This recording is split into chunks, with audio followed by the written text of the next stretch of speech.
黄色狗别拍的呀。哎，雷烈拍的，雷烈拍的，前面也拍，往前面拍。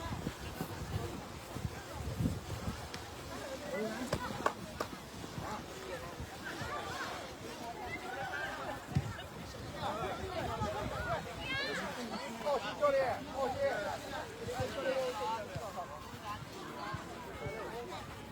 这个是脚是来的，兄弟。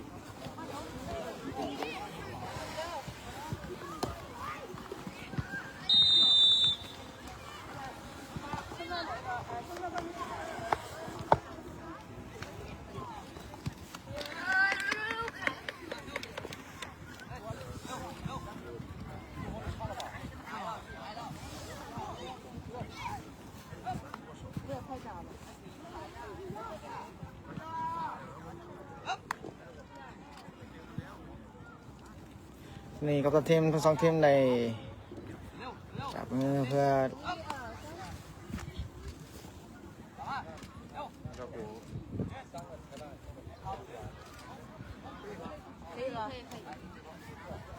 手机拍的可以的，我这手机拍的有成果。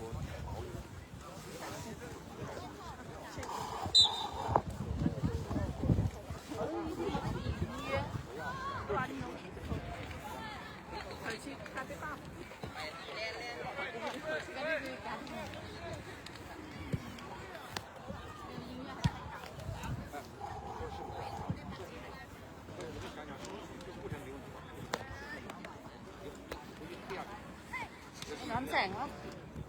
จะหย่อนเสียง 嗰啲是老挝嘅佢哋背後分咗嚿嘅。呢邊呢邊打個蟹都是泰國嘅湖南嘅鹽呀。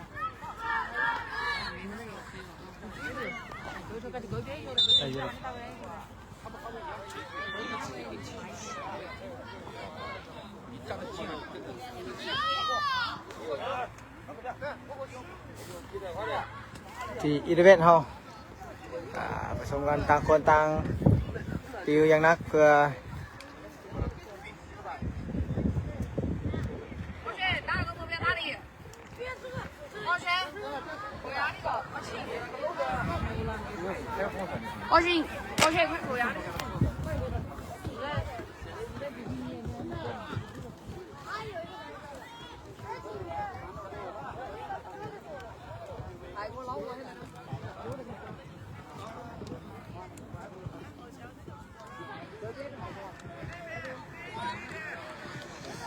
เดี๋ยวกันว่าเป๊ปซี่จะ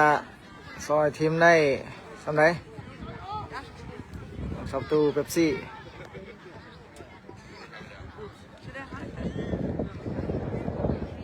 ได้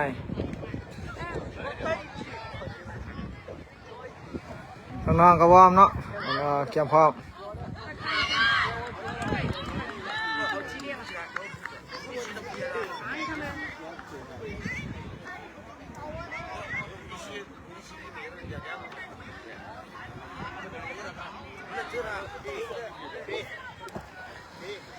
ตอนนี้Wจีนของเขาจะบุกจากขวาหาใส่กับการเป่าเซนวิญญาณที่คุตสุลงที่เซเตอร์จะได้ดีกว่าอยู่ที่พี่จะได้ดีกว่าต่อไปพี่เปลี่ยนมาที่พี่ขวาอยู่ที่อาซีให้ไปที่ทันว่าแต่ว่าให้ที่พิกแต่ให้บ้านสังกับบ้านยังอยู่ที่พิกอยู่เปิดยาวขึ้นมาเปิดยาวมาอยู่ที่นายให้ไปที่ทันว่าทันว่าไปยังไงดูบ่ให้ไปที่พี่ไปที่นาย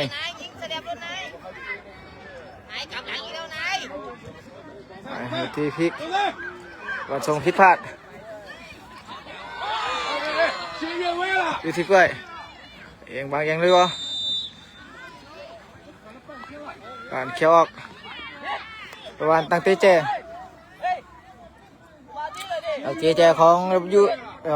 ตั้งเตของอีเลเวนตั้งเตเจ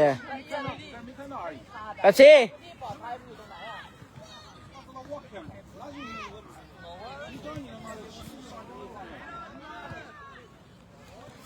อีเลเวนตั้งเตเจ มาดูกันว่าอาจจะสามารถป้องกันประตูได้บ่ยาวขึ้นมาสกัดออกของกล้วยอยู่ที่คุตสุเอาที่ยาวขึ้นอีกครั้งนึงมองมาได้ยังอยู่ที่คุตสุ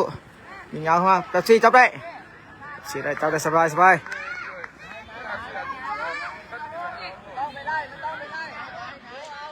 ี่เตะยาวขึ้นมาที่ทันว่าแต่สกัดบอลพอดีบอลยาวขึ้นมาเป็นบอลล้ำหน้าเนาะ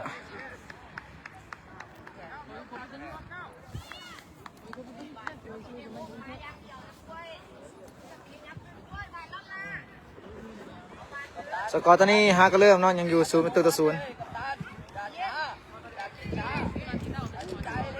น่าจะเตะยาวนายยืนยังนาย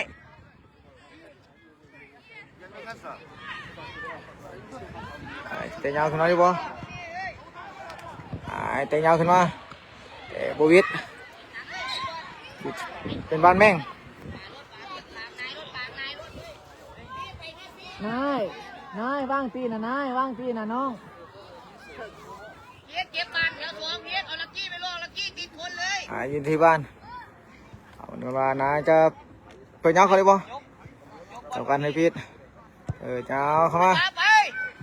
เป็นบ้านมุกออกตั้งเตะเจ้ของเขาราคาได้เตะเจ้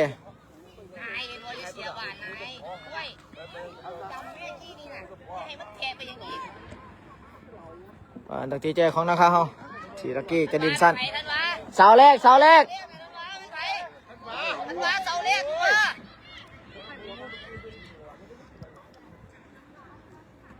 จ้าของลักกี้อยู่ที่พี่จะยังสกัดเราได้แต่ยังคนนั้นจันดีวะบ้านนี้เด้อยิงไกลแต่ยิงบานบุรีปันได้เป็นบ้านตั้งเตะจากคุตสุขอ11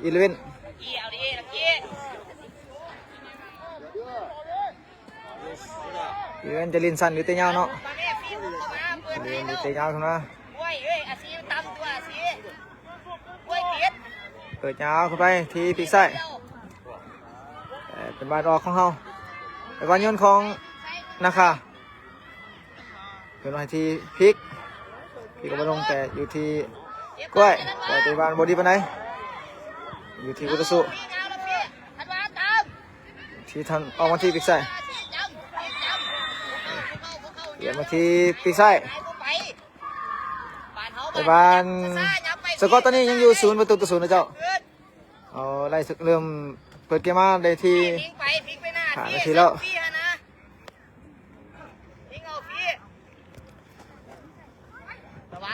อยู่ที่พี่อยู่ที่นายจีไปเปิดมาปั่นเขียวมาติดบล็อกอยู่ที่พีกอยู่ที่พี่จะเรียกว่าอยู่ที่พีครั้งนึงพีให้ที่นายแต่ปั่นเขียวออกโอเคพี่ไปหน้าเลยพี่บ้านทุ่งบุรีรัมย์นะพี่คนเดียวบางเอาไปหน้าพี่จะเรียกอยู่ว่าตีเตะสกัดแต่ปั่นโยนของเขาให้บิดนี่แล้วยิงแม่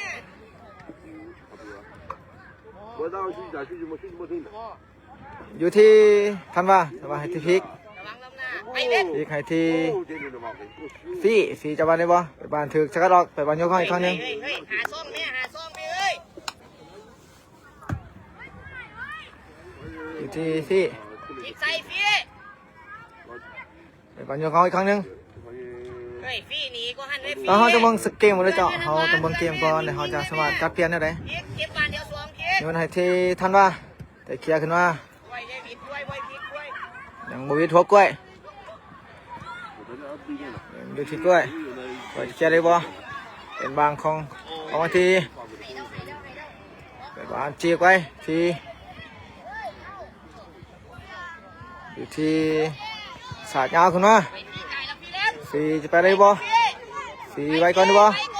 สีจะไว้ก่อนได้บ่แต่เจยาวมาอยู่ที่ได้กันเป็นบานเฝ้าของฟี่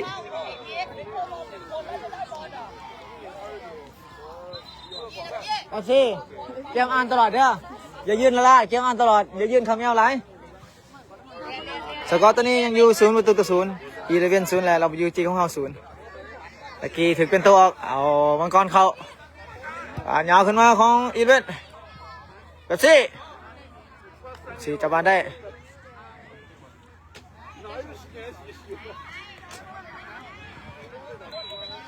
ยาวขึ้นไปอยู่ที่อาซียาวขึ้นมาที่มังกรบางกะบานแต่ว่าอยู่ที่พริกจังหวะยาวอยู่ทันว่ามังกรจะได้บ้านดีบ่ก่อนบีบ้านอยู่ลงที่อยู่ที่มังกรดูบ่เอาทีด้านกลางแทงมาอยู่ที่นายเข้าบ้านดีบ่นายจิ้มมาบ้านอยู่ที่ด้านกลางเปิดยาวขึ้นมาอาซีเขียวบ้านอยู่ที่มังกรมังกรมาถึงบ้านอยู่ที่ด้านกลางแต่บ่ผ่านนายจิ้มบ้านอย่าใส่ตีนแม่ใส่หัวนะน้องเปิดยาวมายิงลูกนี่เป็นบอลยิงออกข้าง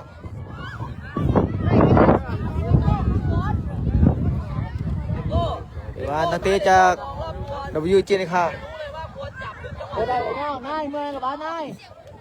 ขึ้นมาเงาขึ้นมาเงาขึ้นมาอยู่ว่าเงาแล้วจะยืนยังไงขันมาอาซีขึ้นมาเงาขึ้นมาเอาบอลลงได้เคลียร์บล็อกอยู่ที่ไหนแต่บอลเงาขึ้นไปเงาขึ้นมาแต่ไปบอลล้อมหน้า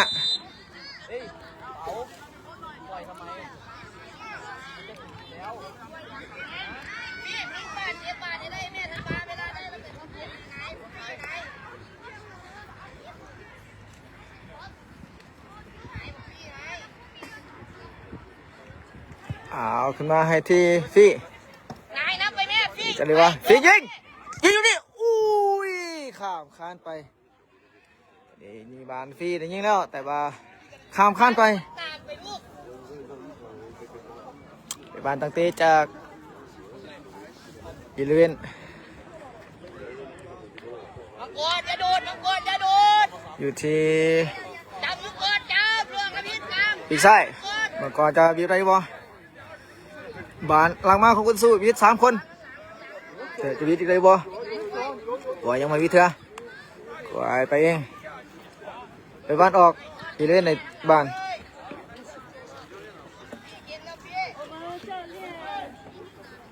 อีเลเว่นยืนบ้านมาแต่เตะบึ้ดของอาซียาวไปอีกครั้งนึง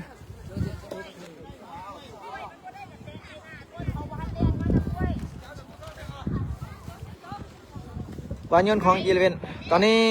สกอร์ยังอยู่ที่0-0นะจ๊ะที่อีเลเว่นเปิดมามังกรซีแมฟี่ยิงไกลตรงนี้ข่าวคานไปมังกรที่จังมังกรไปบ้านนักเตะจากประตูทันว่าอาซีเข้ามากลางอาซีเข้ามาเยอะเข้ามายาวขึ้นมาบ้านบวิทเตะยาวขึ้นมาแต่ติดกรรมการ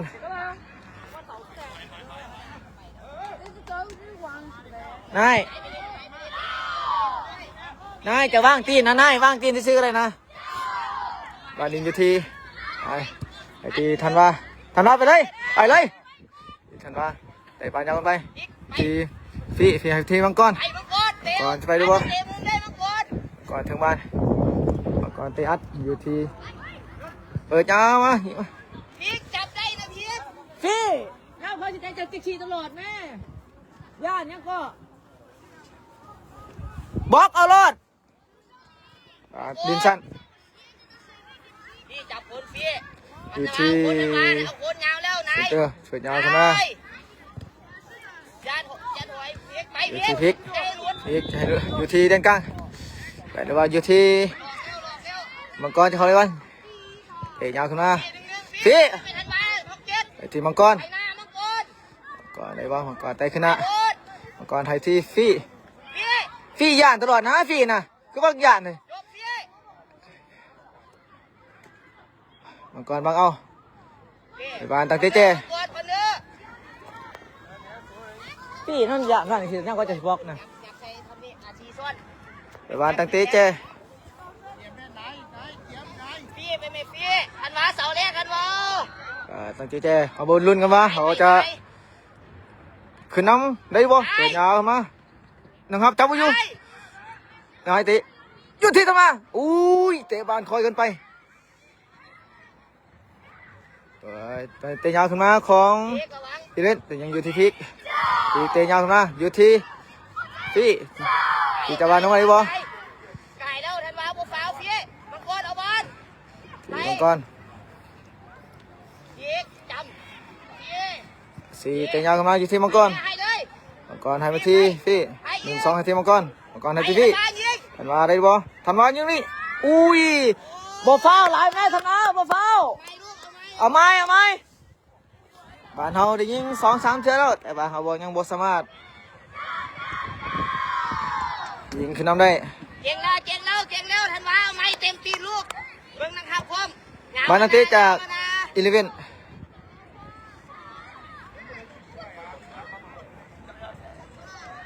เดี๋ยวยาวขึ้นมาอยู่ที่ด้านกลาง เป็นอย่างต้องให้พลิก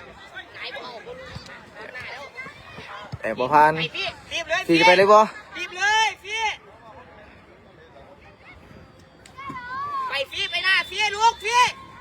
ไปเล่นพี่ พี่ ไป จะไปเลยบ่ พี่พอเอาตีมุมได้พี่ ที่พลิกให้มาที่แต่ยังบ่วิเถอะ อย่าลงแม่นายอย่าถอยแทงแล้วสีแทงแล้วไปสิ จับเอาไปสิจับเอาให้เลยนี่เฮ้ขอโทษเด้อเจ้าเปิดมาที่ อาชีพบนายไม่ยังต้องเตะเข้ากลางนายนำอาชีพส่วนแม่พี่ตรงเดินมังกร ที่มังกร ลอกแล้วจำยิงจำเลยพี่เล็ก แต่ยังบ่ผ่านมังกรให้มาที่ยังบ่ผ่านเถอะ เข้าบอลพี่ลอกแล้วพี่ลอกแล้วเข้าพี่ชี้แล้วเร็วอยู่ที่กลาง เดินพี่ แต่กลางของอีเวนต์อีเวนต์จะ โดนอาชีพเข้าเนี่ย ออกไปที่ติ๊กซ้าย เอ้า อยู่ที่ยิงไกลนี่เอฟซียังบ่ให้ตกเถอะ รับก่อนแม่งเด้อ เอฟซียาวขึ้นมาให้ที่ทันว่า ไป ทันว่าจะวางไว้อยู่เตะยาวขึ้นมาอยู่ที่ มาบังเอาทันมาบังเอาลูกไปทันมาไปบังก่อนเดี๋ยวยก ทันว่าให้มังกรแต่บ่ผ่าน ไปทันมาเอาไหมเดินลอกแล้วอาชีพลอกแล้วเอ็กเดินเนี่ย หลานมา พลิกไว้พลิก อยู่ที่ติ๊กซ้าย ไว้เอ็กเอา ออกมาที่เปิดยาวเข้ามาแต่ได้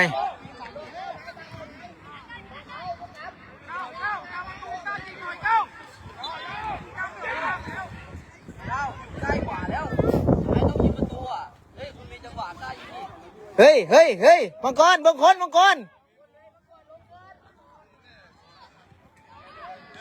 เคลียร์บ้านนะฟีไปนะฟีเว้ยอย่าจังฟี พี่เรียกต้นพี่ต้น บล็อกเปลี่ยนไปพี่เอาวานลบเปลี่ยนฟาก ถึง มังกรไป เอาวันขึ้นพี่ ออกทีขวาจะไปบ้านลำหนาพี่เขาบอกเลยเธอจะเข้าบ้านจังสินะบล็อกเอารถมันโบเจ็ตบอกนะถึงบ้านนะ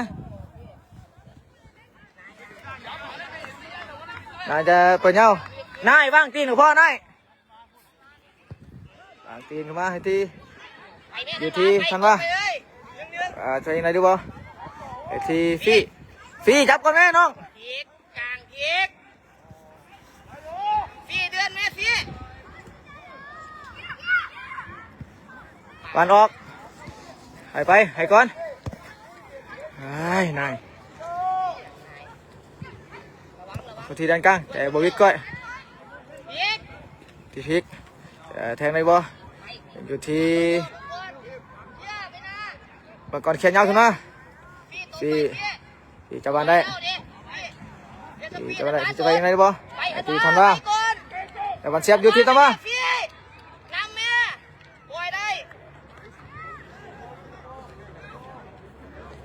เอาแถวตาปล่อยออกหลัง เห็นหมุนกล้องได้ไหมกดภาพ ก็ได้อาซิโยนมาที่ฟี่แต่ว่ายังอยู่ที่คุตสุแต่เขียนยาวขึ้นมาว่ายังสกัดบ้านได้อยู่ว่ายังในบ้านอยู่สกัดได้หรือเปล่าอยู่ที่ไหนแต่ยาวขึ้นมาแต่บวิดอยู่ที่บอกวันมายิงยาวมาแต่บ้านยิงออกข้าง นายจะเฮ็ดจะเมื่อยเองนายเจ้าเฮ็ดเจ้าเมื่อยเองนะน้อง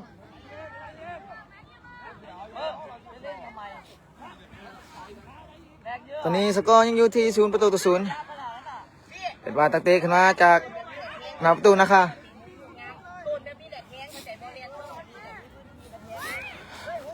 เป็นบาตักเตะเตะยาวขึ้นมาอยู่ที่ทันว่าจะมาลงบดีอยู่ที่พลิกจับบานบดีอีกครั้งนึงทางบวิดมังกรไปเลยดูมังกรไปเลยอยู่มังกรแทงให้ฟี่เปิดเงามาเททำมาแต่ว่าจะยิงได้ปะอู้บานยิงจับเงาขึ้นไปบานยังบ่สามารถบวกสกอร์ได้อีกเตะเงาขึ้นมาอ้าวพลิกปัดชีเกมอยู่ที่คุตสุเปิดเงามาแต่ยังบ่ผ่านปัดชีเข้ามาได้ดีบ่เปลี่ยนมาที่ปีขวาอันถือแค่ออกของเขา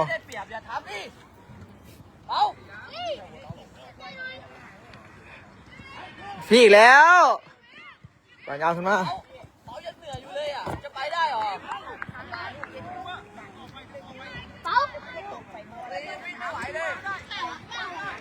กล้าแล้วนะเขาเจ้าเตะขาจากไหนลูกโทษตัวเขี่ยคอมก่อนเขี่ยยาวขึ้นมาของอาซี่แต่ว่ายังอยู่ที่ฟี่จะไปดูบอล1-1ก่อนไปดูบอลไปทีมังกรมังกรกระซากเข้ามาแต่เป็นบอลเขี่ยออก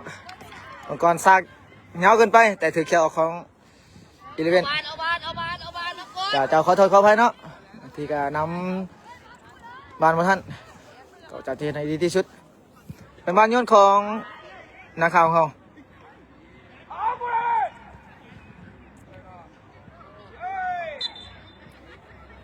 เป็นบอลโยนของนะคะ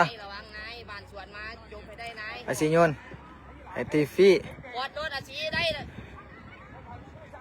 อยู่ที่คุณตุญญาบ้านไว้แต่เขา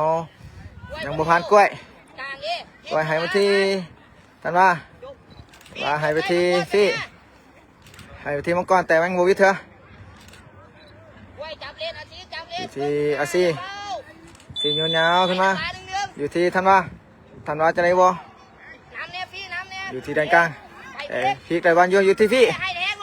ให้ที่มังกรตัวเองมังกรหักมาให้ฟี่จะจับได้บ่เปิดบอลติดบล็อกอุ้ยเกือบเข้าเป็นบอลติดบล็อกเป็นบอลตั้งเตะจากตั้งเตะแจเนาะเจ้ามังกรอยู่ที่บ้านเอาบ่จะขึ้นน้ำในบ่เปิดยาวเข้ามานะครับตั้งมาได้อุ้ยแต่ว่าจะรีบ2คนจะรีบไปบ้านตั้งเตะไปบ้านตั้งเตะจากหน้าประตูปิดหน้าใส่เอ้ยหนาวแล้วนะเพียกอย่าให้บานไก่ดูเพียก ตั้งเตะจากประตูคุตสุเตะยาวขึ้นมาแต่บ่ผ่านทันว่าเขียวมันพอดีนายเขียวมาอยู่ที่มังกรจะไปหรือบ่อยู่ที่กล้วยมหาวิทย์กล้วยเปิดยาวขึ้นมาเปิดบานสกัดพิษ เตะเขียวมาเป็นบานโยนเขาอีกครั้งหนึง เอาดิเอ้ย ตอนนี้บานถือว่าเกมเขาก็ถือว่าบุกอย่างหนักเนาะอยู่ที่ทันว่า เอาดิเอ้ยจำเลยพี่จ บานเขียนยาวขึ้นมาแต่บวิดฟี่ฟี่ไปเอง ำพี่เปลี่ยนส ฟี่ ปีดไปเล จะ ยพี่ ตัดเข้ามาโอ้ยแต่บานพลิกยังถึงบานบ่ ระวังเข้าพี่กล้วย ที่กล้วย กล้วย กล้วยให้อยู่ที่มังกรจะพิษวะมังกรเอาบานขึ้น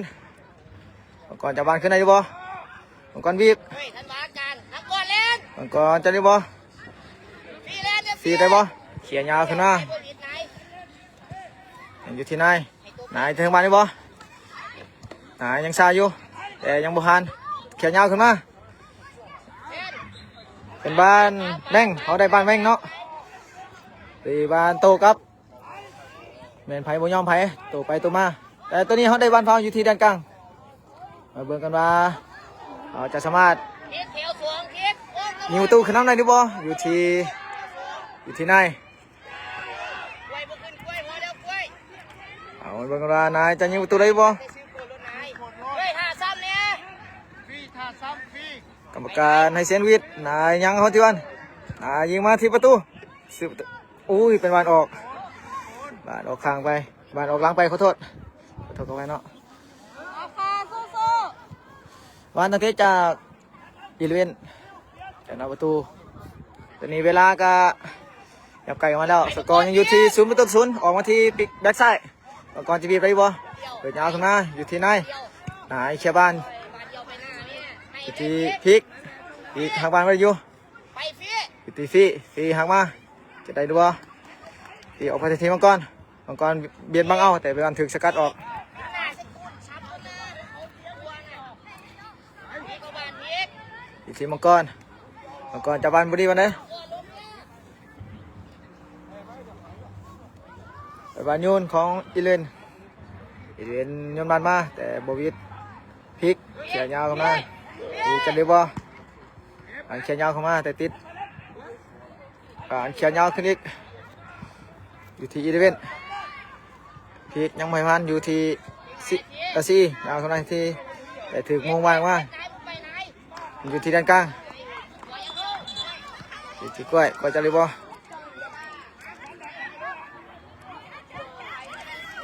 ไปที่ทันว่ากล้วยแทงให้ที่ทันว่าสปีดจะได้บ่หวานเขียวข้างก่อนนายอันตรายโพดกินนี่หน้าโกนสิไปหลอกกินไหนน้อง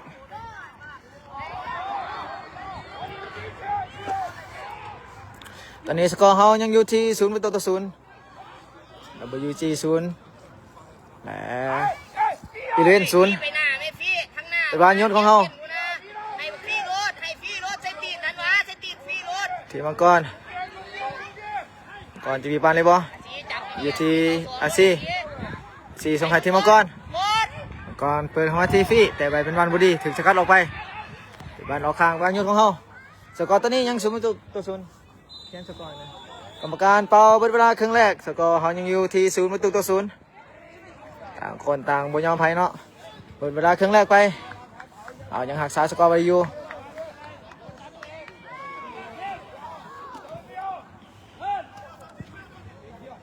น้องๆตอนนี้ก็เต็มทีเนาะถือว่าเขาก็ดินดีพอสมควรตอนนี้เขาจะเพิ่งมาโค้ชเสือหรือโค้ชต้นจะคิดจะแก้เกมอะไรแน่ใด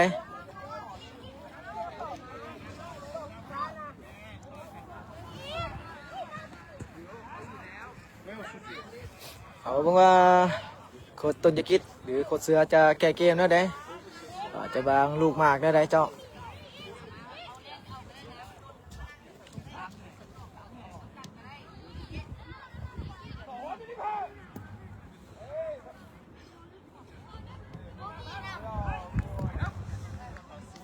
ขอบใจ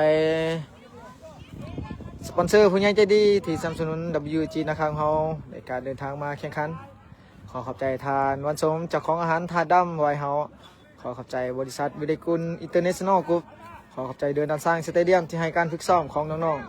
ๆ ขอขอบใจฮันเวกเตอร์เครื่องกีฬาที่ได้คุณภาพสากลที่ให้การสนับสนุนเสื้อผ้าน้องๆในการเดินทางมาไว้เสื้อการเดินทางเสื้อการแข่งขันทุกๆนัดขอขอบใจน้ำดื่มแม่น้ำไหมขอขอบใจน้ำดื่มโฟมดที่ให้การกินดื่มของน้องๆทุกๆวัน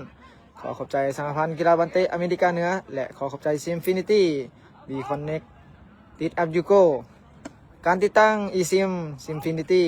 แม่นการฟังอยู่ในตัวเครื่องเพียงแต่ทานสแกน QR Code แล้วก็เปิด Data Homing ก็สามารถดินอินเทอร์เน็ตได้ทันที eSIM ของเรานั้นครอบคลุมไปหลายกว่า200ประเทศ Simfinity สัญญาณดีสัญญาณแห้งมีความไวถึง 5G เราสามารถกดเช็ค Data ได้ด้วยตัวเองข้อดีของ eSimfinity มีความสะดวกสบายเราบ่ต้องเสียเวลาในการถอดซิมเข้าออกแล้วก็ขอขอบใจมายังคณะนำภาครัฐที่ให้การสนับสนุนติดตามน้องๆสุบยูเอกสารต่างๆในการเดินทางมาแข่งขัน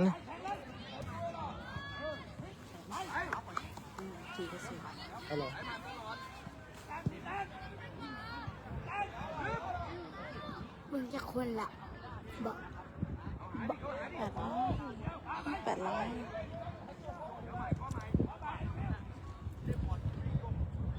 ค่อยทายให้บอก ภาคไหม ตัวพุทธวันชนะ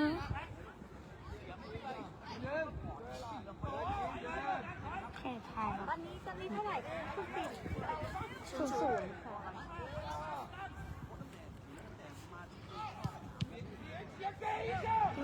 จับรอ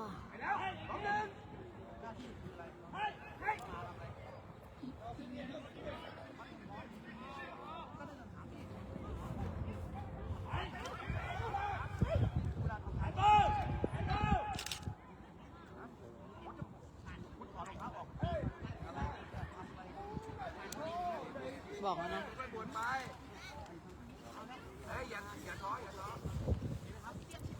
ตอนนี้ทางโค้ชเสือก็ติวอย่างนักเพื่อจะให้ได้ประตูขึ้นมาเจ้าขอโทษด้วยทีว่ายังหันกล้องที่นำน้องๆบ่ทันแต่จะตั้งสองจะสามารถเฮ็ดให้ดีที่สุด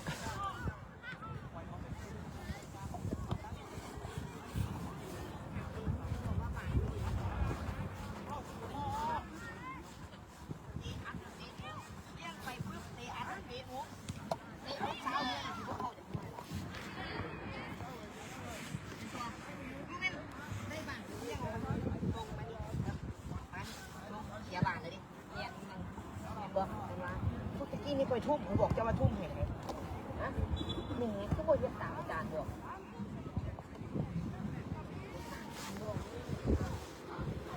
เดี๋ยวได้สปอร์ตคุณลงไปใส่คนเท้าไอ้ดีนี่ก็ได้ใส่เห็นเหรอเขาใช้ตะโกมาก่อนห้ามเสียประตูเด็ดขาดเกมห้ามต้องเสียก่อนเบื้องบนเบื้องบานเบื้องบนเบื้องหน้าไอ้ใกล้บานเบื้องหลังมันคือจะมีเบื้องเขาจะยิงใส่กับปัดบานเขามีแต่เปียส่วนเนาะเดี๋ยวสองนี่ตัวนี้จะปัดผิดบานเขาเนี้ยก็ต้องอ่านออกมาใส่ผิดเที่ยวบ่เทผิดบ่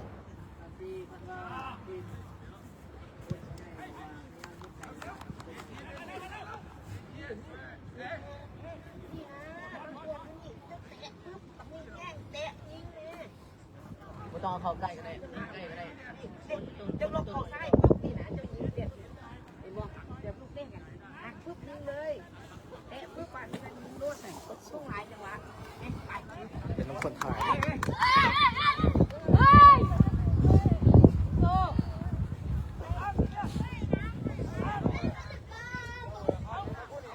ตุ๊ซี่พยายามอ่านซอยมูตลอดระวังเขาเจ้าแทงบ้านเขาเจ้าจะมาแทงให้มูตลอดหันระวังโลดอ่านตอนกลับเข้ามาสู่เวลาครึ่งที่สองเอามาเบิ่งกันว่าน้องๆ WEG นะคะใช่เอาชนะอีเลเว่นได้ด้วยบ่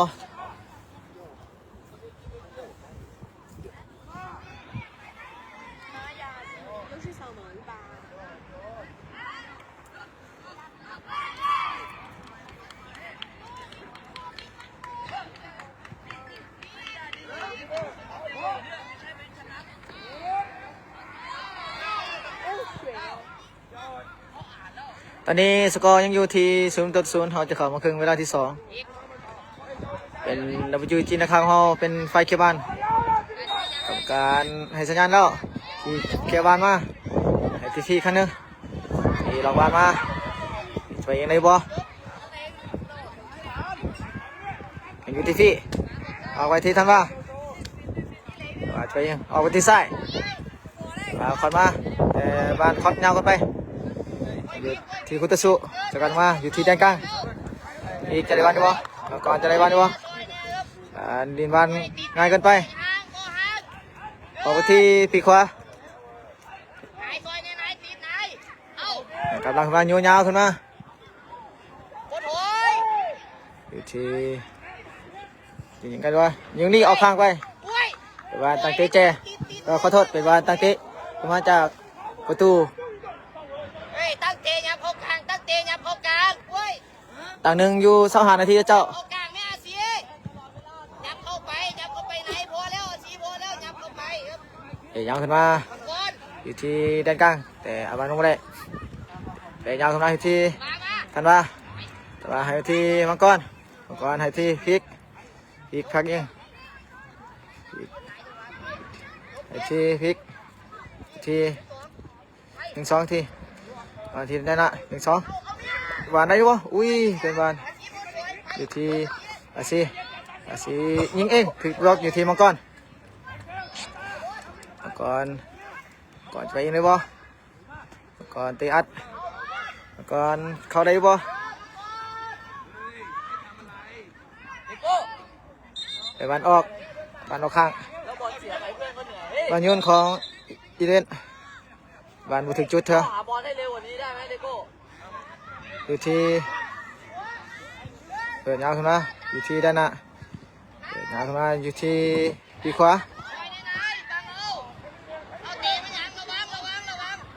เปิดยาวแต่บ่ผ่านเตะยาวเคลียร์ขึ้นมาอยู่ที่พลิกให้ที่มังกรแทงให้ที่เปิดให้แต่ยังบ่ผ่านที่นายได้บานมาส่งให้ที่ทันว่าจะได้บานบ่ตั้งเตะ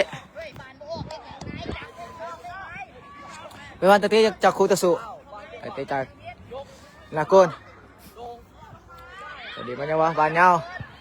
ขึ้นมาออกที่ปีขวาแต่บานออกไปบานโยนของเฮา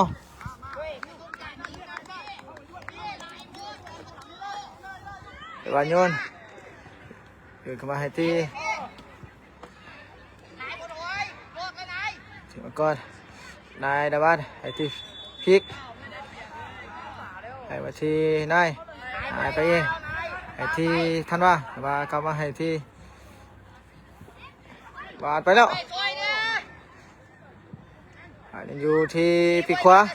อาซีใช่พันธุ์ได้บ่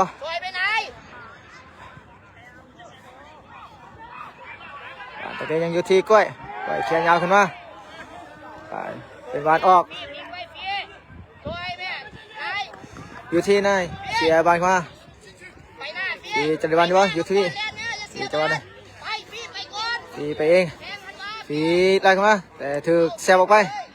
เป็นบานโยนของเขาเป็นบานโยนของ WG นะคะโยนมาที่พริก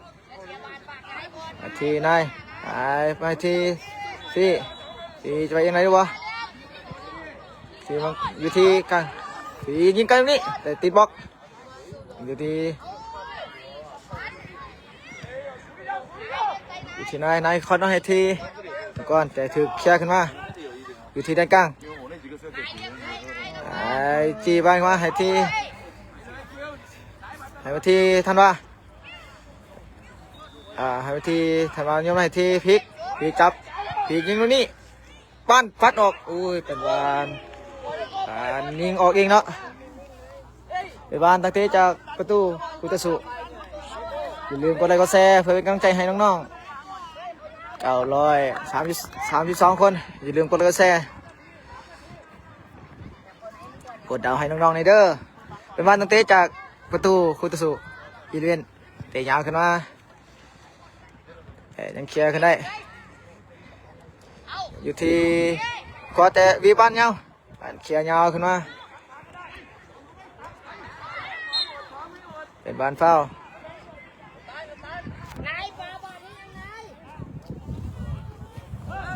นายทั้งบ้านก็เอาก่อนรถแบบชีกระแพง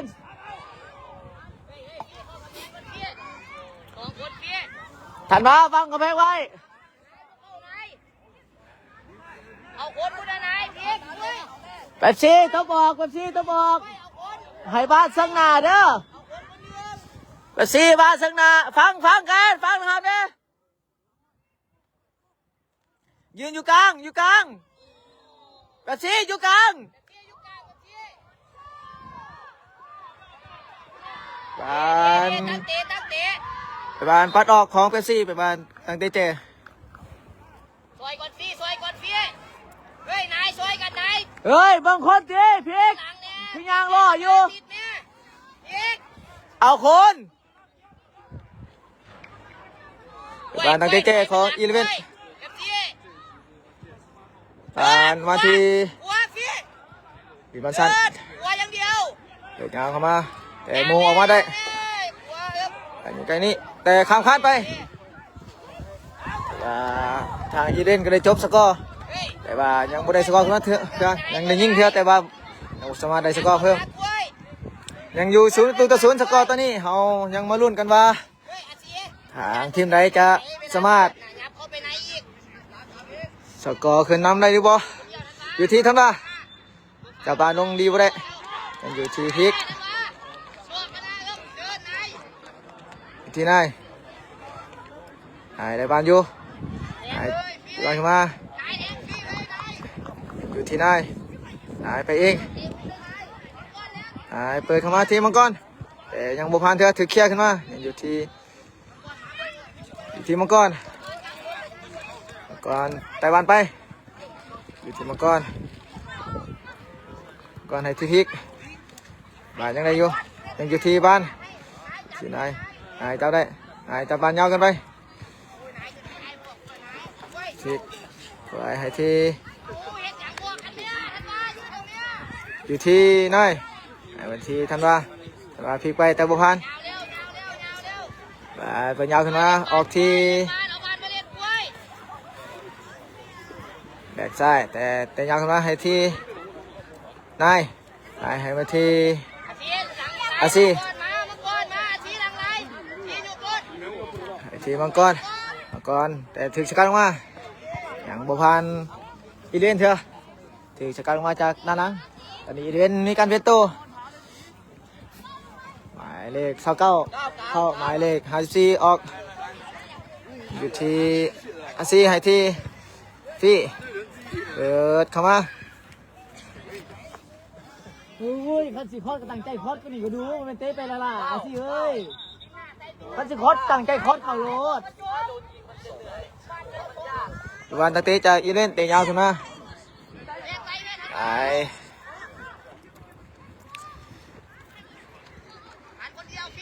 ที่ฟี่ให้มาที่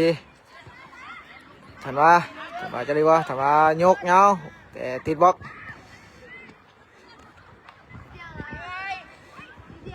นายยังไงบ้างอยู่ให้ที่ก้อยไปให้ที่ฟี่เป็นบ้านออกเป็นบ้านยนต์ของ WG นะคะตอนนี้สกอร์ยังอยู่ที่0-0เจ้าเปิดมาแต่บอพานอีเลนมูวันนี้อยู่ที่มังกรได้บ่มังกรเบียดบ้านมังกรในบ้านอยู่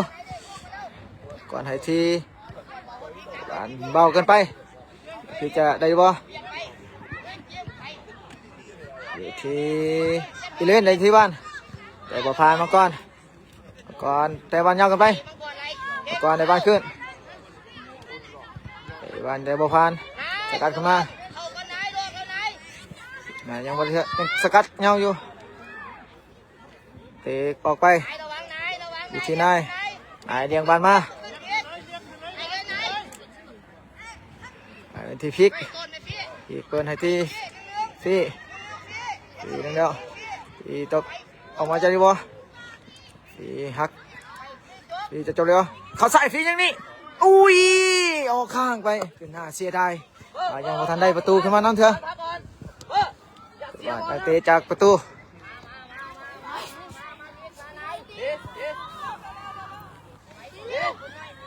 อาซิ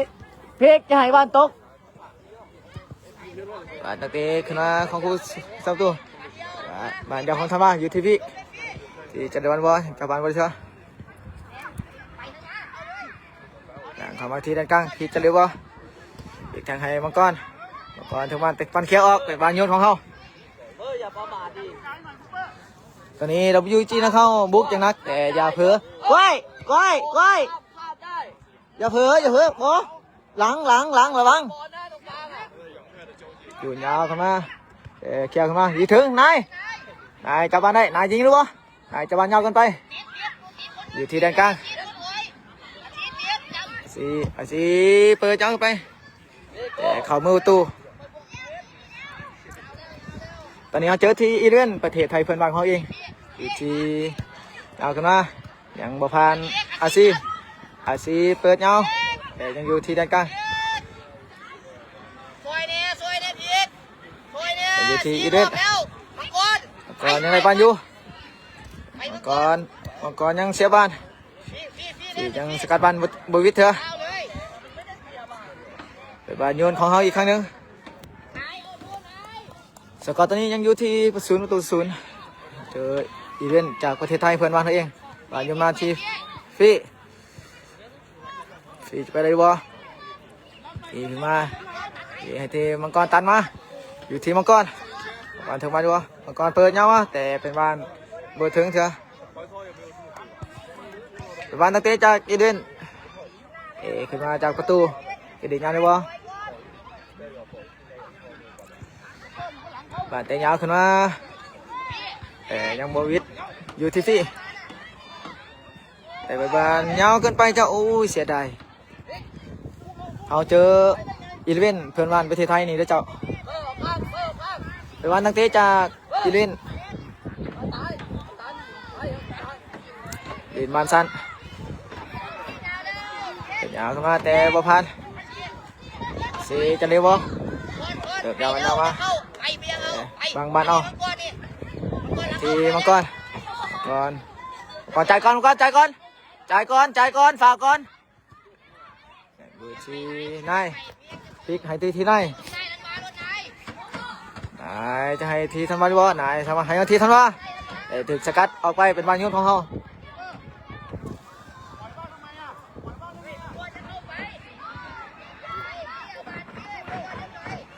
เงินบ้านให้ที่คือสกัดมาแต่บ้านออกข้างอีกครั้งนึงเป็นบ้านโยนของเขาตอนนี้สกอร์ยังอยู่ที่0-0นายเป็นคนทุ่มบานมาเบิ่งว่าเขาจะทุ่มบานได้บ่ตำแหน่งฟรีอีกทีมังกรดินบ้านตรงนี้จะเขาเรียกว่าอุ้ยตามคันอุ้ยเกือบเป็นประตูการตามคันของเขาเกือบได้ประตูขึ้นน้ำจากมังกรแต่เป็นมาตามคันก่อนเปิดงานเข้ามายังมวยพันเถอะเปิดงานเข้ามาอีกครั้งนึงอยู่ที่มังกรบ้านลงมังกรในบ้านก่อนจะยังไงนี่ตามคันอีกแล้วบ้านเคลียร์ของคุตสุเคลียร์มายังอยู่ที่พิกให้ทีมังกรจะไปยังไงบ่มังกรตอกส้นให้ตีพิกบางวันอยู่พิกถึงที่บล็อกพิกเปิดเข้ามาอีกยังบุพันอยู่เคลียร์ขึ้นมาแต่อยู่ที่กล้วยพิกจะได้ว่าพิกยังไงวะให้ทีอาซีจับบานบุรีแล้วไอ้บานฟาวของฟี่บานมังกรยิงแล้ว2 เทื่อต่ำข้างเกือบเป็นประตูเนาะเกือบเขาได้ประตูคือน้ำก่อนวันเตะยาวของอีเลนเปิดมาอยู่ที่มังกรเข้าบ้านมังกรในบ้านอยู่ให้ที่อาซีให้ที่กล้วยยาวให้ที่มังกรในบ้านมังกรไปน้ำมังกรให้ที่มังกรจะไปได้บ่มังกรจะทันหรือบ่บ่ทันไปบ้านออกหลังไปบ้านนักเตะจากอีเลเว่นสกอร์ตอนนี้ยังอยู่ที่0-0 ตอนนี้เริ่มชูซีกันแล้วโตไปโตมาเนาะเจ้าวันตะเตะจากอินเดียนจะดินยาวหรือดินสั้นสงสัยจะดินยาวยาวขึ้นมาพลิกยังปล่อยบอลแต่ยังอยู่ที่พลิกให้ทีออกมาทีมังกรในบอลลงแต่เจ้าบอลพอดีอยู่ที่มังกรอีกครั้งนึงบอลตีบล็อกเปิดยาวขึ้นมาแต่นายยังไม่ให้เธอยังไม่ให้ยึดเธอเปิดยาวขึ้นมาแต่อยู่ที่กล้วยอยู่ที่นายให้ที่พลิกให้ที่คันว่าแต่ว่าให้ที่ฟีเปิดให้ที่มังกรฟีบอลยิง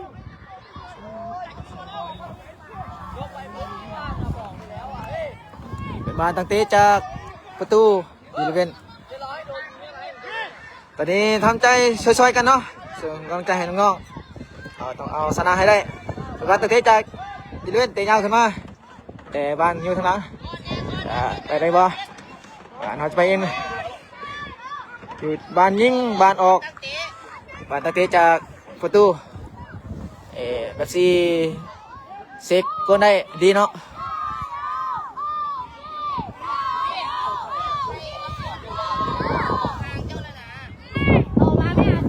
ไปบ้านตั้งเตะขึ้นจากประตูเปิดจะเอาขึ้นมาไปบ้านโบวิดแต่ยังโบวิดพี่เถอะเดี๋ยวพลิกยังไม่ผ่านเถอะยังโบผ่านเถอะเป็นบ้านออกบอลโยนของอิเลเวน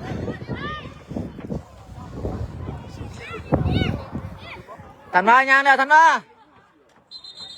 ไปบ้านบุถึกจุดบอลโยนของอิเลเวนจะทุ่มไปทางไหนดีวะแอบผ่าน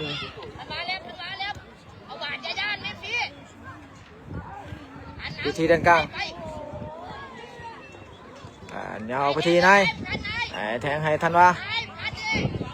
สากันไปเปิดยาวกันมาทียังบ่ผ่านอยู่ที่ฟียังบ่แข็งอุ้ยบาดึงฟีเอ้ยฟีแข็งกว่านี้น้องบาโยนของบานเฝ้าอยู่ที่ด้านกลางของอีเวน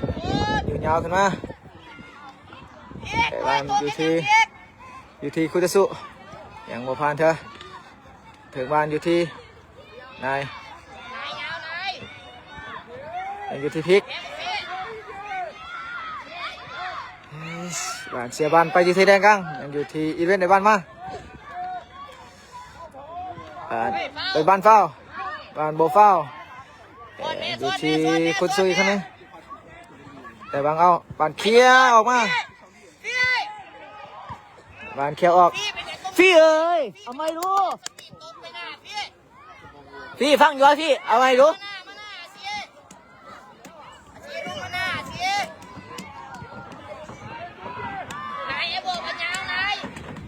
เอาขึ้นมาบานเคลียร์ยังอยู่ที่ทันว่าแต่ว่าในบ้านอยู่ออกมาที่ฟี่ยิงบานติดบล็อกเข้าที่มือพวกเสาตู้บานเตะยาวขึ้นมาแต่ยังบ่ผ่านในอยู่ที่นายเข้าบ้าน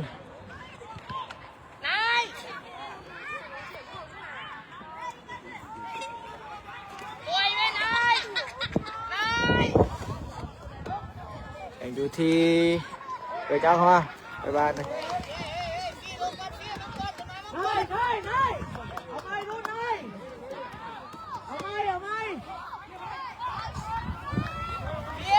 บ้านตั้งเจอีเลนแบบซี่ออกมาทุบแบบซี่บ้านโบฟาวใช่เนาะอยู่ที่ยาวเข้ามาที่ถึงยาวเข้ามาให้ที่ยังโบวิดอีเลนเต็มมาบ้านยาวขึ้นมาของนายอยู่ที่อีเลนมังกรได้บ้านอยู่บ่อยู่ที่ฮิกกับบ้านบ่ได้เชื่ออยู่ที่เรนอีกครั้งนึงอยู่ที่เรนเข้าบ้านได้อยู่ยิงไกลบ้านตั้งเตะจากประตูนะคะ พี่จักบ้านมันอยู่ตีนแม่ไปยังได้แม่ว่างเอาน้องโตใหญ่อยู่โตใหญ่ของเขาอยู่น้องแต่บ้านจะเตะยาวขึ้นมาของ WG เตะยาวขึ้นมาตีฟีจะไปได้วะอยู่ที่ปีขวาฟีมาเองฟีต่อมาฟียังไงวะฟียังนี่ตีบล็อกอยู่ที่เห็นปะมาเปิดยาวกันมามังกรอู้ถือตั้มข้อตั้มเสาอยู่ที่มังกรครั้งนึงให้ที่พิกยังนี่แต่บ้านเซฟได้ของผูกเสาตู้ลายิงงามแต่ผูกเสาตู้กับเซฟมาคือกันอยู่ที่มังกรเปิดยาวให้ที่มังกรเตะบอลยาวให้บ้านสั่นกันไป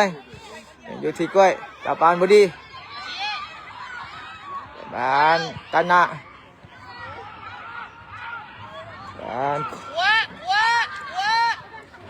เขาคุกกิ้งอยู่ที่หน้าประตูแต่ยังได้อยู่เป็นบ้านเศร้าโอ้ยบ้านเขี้ยวเฮ้ยมังกรให้กระโตไม่มังกร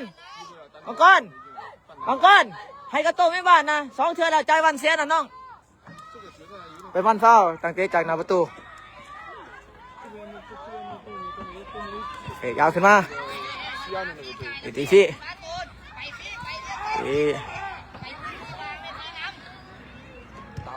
ดูที่พลิกไปเองไอ้ที่เห็นว่าทำมาพลิกมาตะวันจบแล้วนี่ยังตีบล็อกอยู่ที่มังกรจะไปเลยบอก่อนเดียวมาอยู่ที่จะเลี้ยงเองไว้ด้วยเขาไม่ใช่ตีตันให้ที่พลิกตีจริงเลยบอแต่บ้านเขียนยาวของมาของอีเวนต์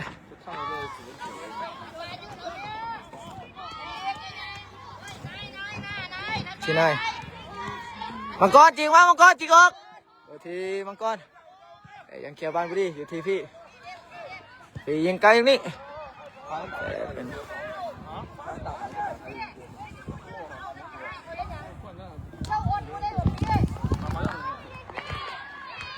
บ้านโตไปต่อมาของคุณสู้บอกว่าจะเป็นทางอีเวนต์แหละ WG นะครับเขาบ้านโตไปมาตั้งเตะจากอีเวนต์นี่บ้านซูซีกันเนาะบ้านโตกลับไปโตกลับมาอีเวนต์เปิดยาวขึ้นมาแต่บอลพันหายยาวขึ้นมาหายเตะบ้านผิดพลาดไปพีกจะพับบ้านโตกี่แล้วพีกแบบซี่ออกมาแบบซี่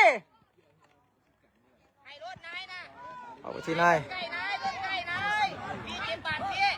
หายไปยาวให้ที่กันดาบ้านยาวเกินไปอันเป็นยาวของพวงเสาตู้แต่พี่ยังให้บ้านตกเถอะ1-2ออกมาที่ไปบ้านเกี่ยวมาของนาข้าวเขาไปบ้านยุน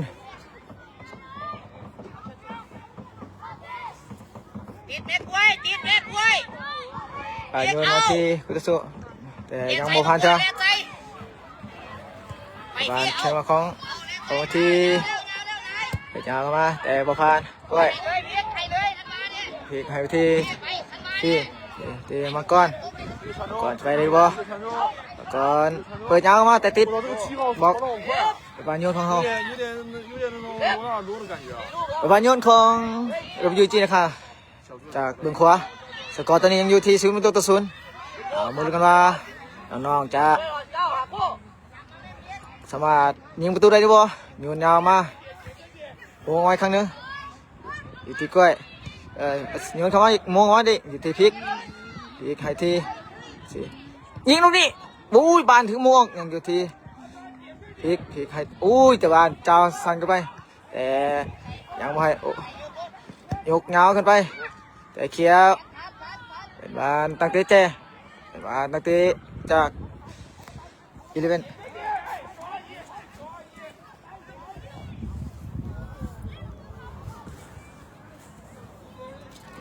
เป็นบานตั้งเตะจากอีเลฟเว่นหน้าประตูตอนนี้ก็กดดันกันเนาะขอบใจ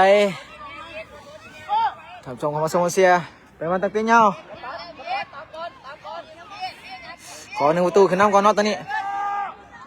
อาทิตย์กลางแต่บอลให้ผ่าน สี่จะไปได้วอลหนึ่งสี่ไปได้วอลหนึ่งเปิดยาวมาอยู่ที่ทันวะแต่ว่าให้ที่พลิกยังนี่บอลมันสุดแล้วคือนำไปแล้วบานนาคาเขาคือนำไปแล้วจากลูกยิงของพลิกเป็นบานสแลบเขาดีใจนะตอนนี้เขาคืนนำไปแล้ว1-0จากลูกยิงของเวลายังใกล้จะเบิดแล้วตอนนี้เวลาใกล้จะเบิดแล้วยังบ่เบิดเถอะตอนนี้อยู่ที่ Who got number บานโยนของ number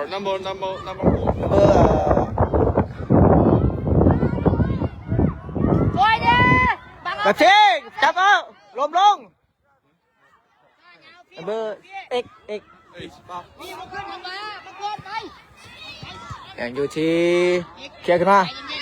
พลิกยาวขึ้นมาไปบานเคลียร์ออกกรรมการเป่าลูกบิดมาแล้วคือวันนี้เฮ็ดได้ตามเป็นซ้ำไปแล้วถือว่าตอนนี้น้องๆเฮ็ดได้ซ้ำแล้วสวัสดีใช่ไหมแล้วของ WG นะครับเอา WG นะครับเอาขึ้นไปแล้ว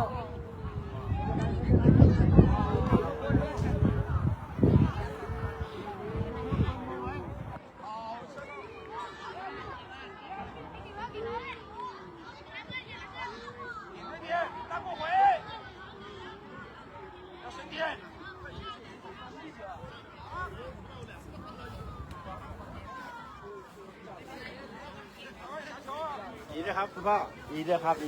ดยอดเลยดีด้วยครับ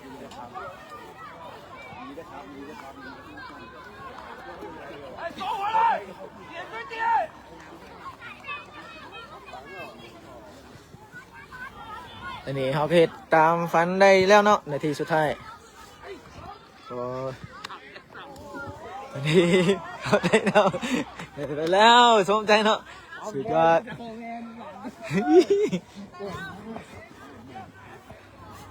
อันนี้ดีใจด้านเนาะเขาได้ไปแล้ว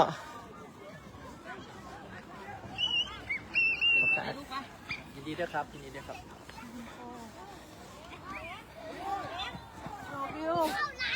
คุยกับรถกี้แป๊บบิวเปลี่ยนไปก่อนจะได้เข้าใจเปลี่ยนขอบใจสายปานเนี่ย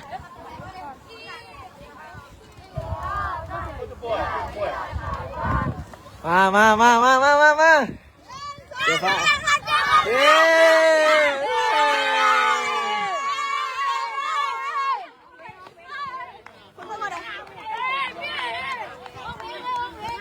สายไปสายเลย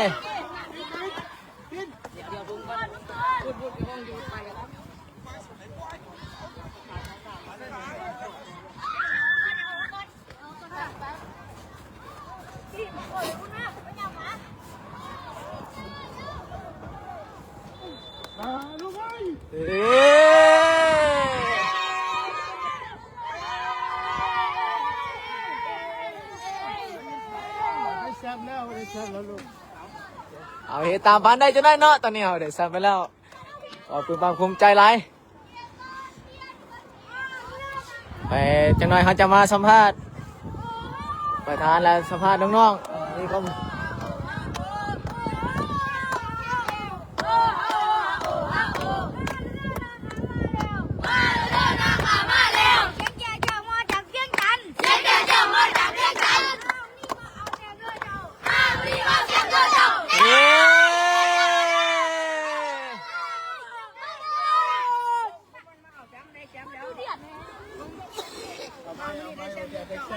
ได้เต็มเร็วเจ้า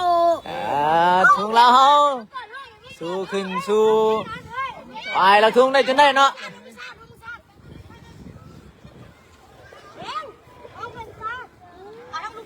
ตอนนี้น้องๆมีความภาคภูมิใจหลาย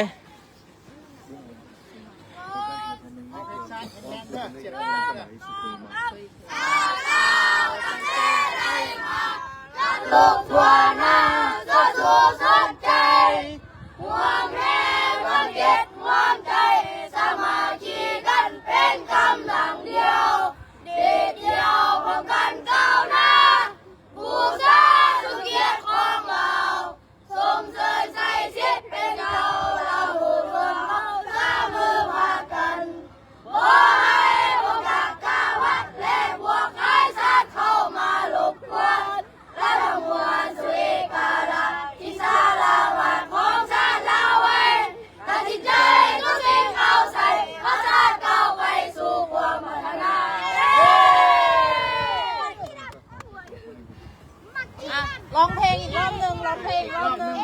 เขาได้แซมเขาได้แซมหน่อยเด้อ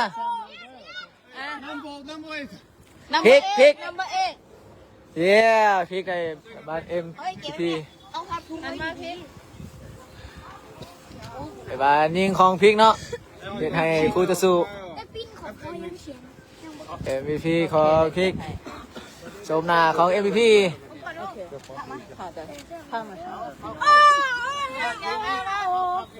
มาโอ้รอบหนึ่ง ดัง หนึ่งรอบหนึ่ง พวกลูกต้องหู้ได้แซมเราเด้อมันบอกว่าเท่าไหร่มังกรเขาได้แซมเราเด้อ เสียงดังฟังชัดลักกี้อยู่ฝั่งนี้ เขาได้แซม อาซีอยู่ฝั่งนี้โอเคอาซีอยู่ฝั่งปั๊บซี่เลยเต้นก็ได้นะ ๆแบงค์เต้นเลยแบงค์แบงค์เต้นได้แบงค์เต้นได้ ตัวมาพี่นั่งมาพี่มังกรมาพี่อันดาอาซิอันดา เอ็ก เอกจับทุ่งบ่บังทุ่งมังกรโอเคเอาเลย ยังแป๊บนึงเอาใหม่หนึ่งแป๊บนึงหนึ่ง เสียงดังๆเด้อ เสียงดังฟังชัดนะ1 2 3 โอ้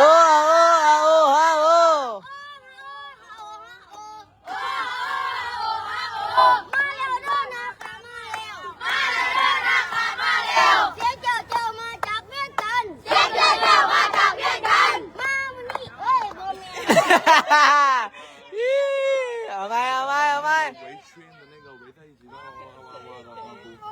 มาวันนี้เขาได้เสียเอามังกรนะเต้นนะมังกรเต้นนะมังกรเต้นเลยเอ้ยว้าวนี่ได้ชาวเนอเจ้า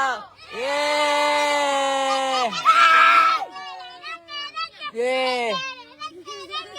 เขาบอกว่าขอวงกลมล็อก ซ้อมนาของผู้ยิงประตูให้กับ W จีนะครับดุลอายุบุเกิน10 ปีได้รางวัล MVP ไปแล้วอันนี้แบบซีก็เฮดสตีได้เซฟประตูแค่2 หน่วยเนาะ2 หน่วยต่อ3 หน่วยโอ้จะได้ MVP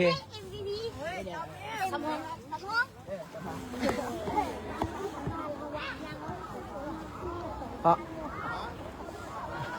เอาตั้งก่อน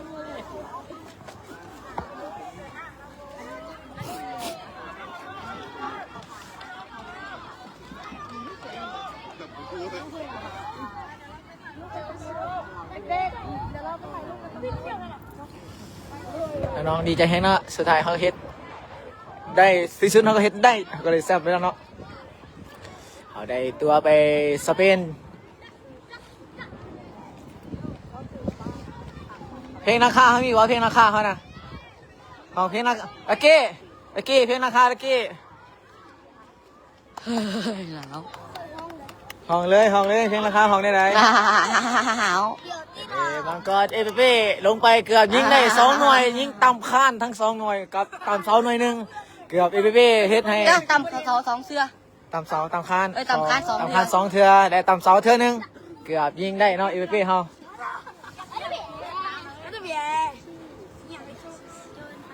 ชมหน้าของเขาอันนี้โค้ชเสือก็ปลื้มใจแห้งเนาะได้ยืนเบิ่งน้องๆดีใจแห้งกันน้ำตาอยู่เดี๋ยวเขาจะมาสัมภาษณ์เพิ่นในเบื้องหลังเนาะว่าเป็นอะไรเดี๋ยวเขาจะมาสัมภาษณ์ประธานสโมสรคือถ่ายเวียงไซวิริกุลมีความรู้สึกเป็นอะไรที่เขาสามารถเฮ็ดจนได้เขาได้ซ้ำครั้งนี้จากเกมที่คุกคีกันนักหลาย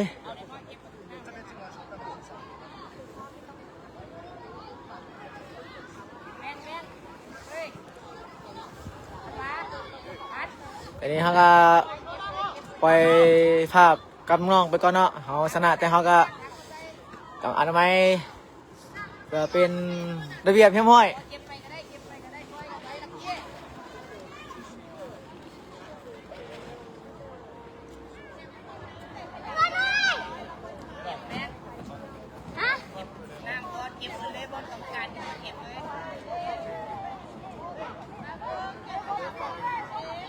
ก็บหมดเลยแบงค์อันว่าแบงค์เก็บเลยแม่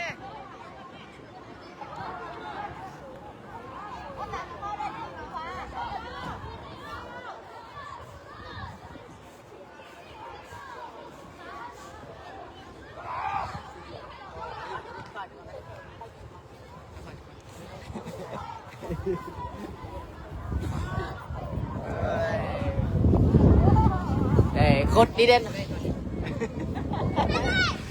ตอนนี้โคตรเสือยังตอนนี้เขาเฮ็ดได้เนาะทันว่าน้อยใส่ทันว่าน้อยเบิ่งบ่ทันว่าน้อยกดใจเนี่ยทันว่าน้อยกดใจให้นะคอมเมนต์มาเลยคือทันว่าน้อย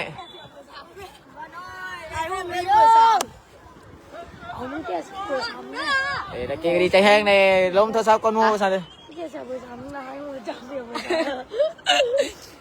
เสือหายมาเอาด้วยนะ เมื่อก่อนตอนนี้ถือว่าฟอร์มหอนแห้งเนาะแต่ว่าบ่สามารถจบสกอร์ได้ยิงตามคาน2เทื่อและตามเสาหน่อยนึง ตาสังเด็กๆเอาสังซุ่มเฮาอย่างบัดนี้น่ะ ไอ้ตอนนี้ โอ้ เบิ่งน้อง ตาสังเด็กๆดิ ๆตาหักคือตาสร้างบ่แม่นตาสร้างบ่แม่นสร้าง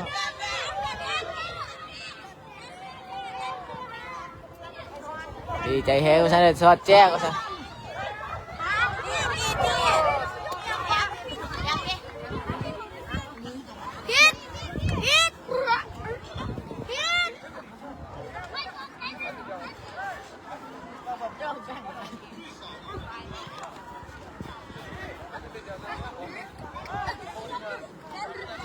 ตอนนี้เขาเจ้าก็ยักษ์สิเว้าหยังเนาะตอนนี้เขาเจ้าก็ดีใจแฮงปลาปลื้มใจแฮง งู สัมผัสมือตู้แน่เป๊ปซี่วันนี้มือของเสาประตูมือหนึงของเขาเนาะรู้สึกจังไหนวันนี้โบเสียประตูจังหน่อยสามารถป้องกันประตูให้นาคาได้เลยแซมเป็นอะไรเขาได้โควต้าไปที่สเปนเขาจะเฮ็ดจังไดต่อไปในการซ้อมการฝึกซ้อมเก่าๆเป็นว่ายังบ่ออกเนาะนี่ปลาปลื้มใจแห้งพริก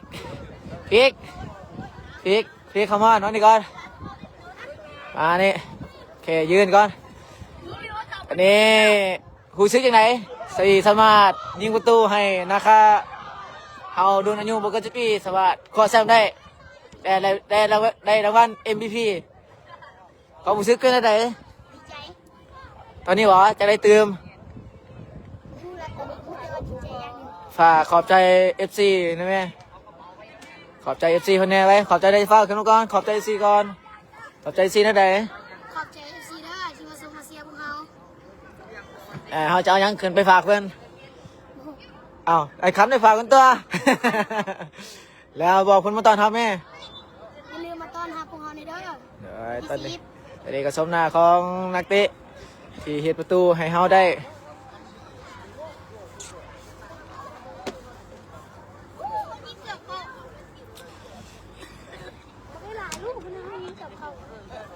สมนั้นก็เก็บเครื่องเรียบร้อยแล้วก็จะมีวิธีหับคันจะไล่สดไปจนสิ้นสุดงานเนาะใครคอมเมนต์ยังมาก็ขอขอบใจน้องเอาใส่ของตีนเนี่ยไอ้เสือ ๆและสิ่งที่สำคัญ เสือ แต่ที่สำคัญที่ขาดบ่ได้ก็คือสปอนเซอร์ผู้ใหญ่ใจดีที่สนับสนุนน้องๆเนาะขอขอบใจสปอนเซอร์ผู้ใหญ่ใจดีที่สนับสนุนน้องๆ WIG นะครับเฮาที่เดินทางมาสู่การแข่งขันขอขอบใจทานวันสมหันเจ้าของร้านอาหารทานดำไว้เฮาขอขอบใจบริษัทวิริกุลอินเตอร์เนชั่นแนลกรุ๊ปขอขอบใจเดินสร้างสเตเดียมที่ให้การฝึกซ้อมของน้องๆและขอขอบใจเครื่องกีฬาเวกเตอร์สนับสนุนเครื่องกีฬาน้องๆเดินทางมาที่แข่งขันมาทำการแข่งขันก็จะเป็นเครื่องเดินทางและเครื่องแข่งขันชุดแข่งขันของเฮาชุดงามๆและขอขอบใจน้ำดื่มแม่น้ำใหม่ขอขอบใจนุ่มโปรโมทที่ให้น้องๆได้กินดื่มทุกๆวันขอขอบใจสนามกีฬาอเมริกาเหนือและขอขอบใจซิมฟินิตี้บีคอนเน็ก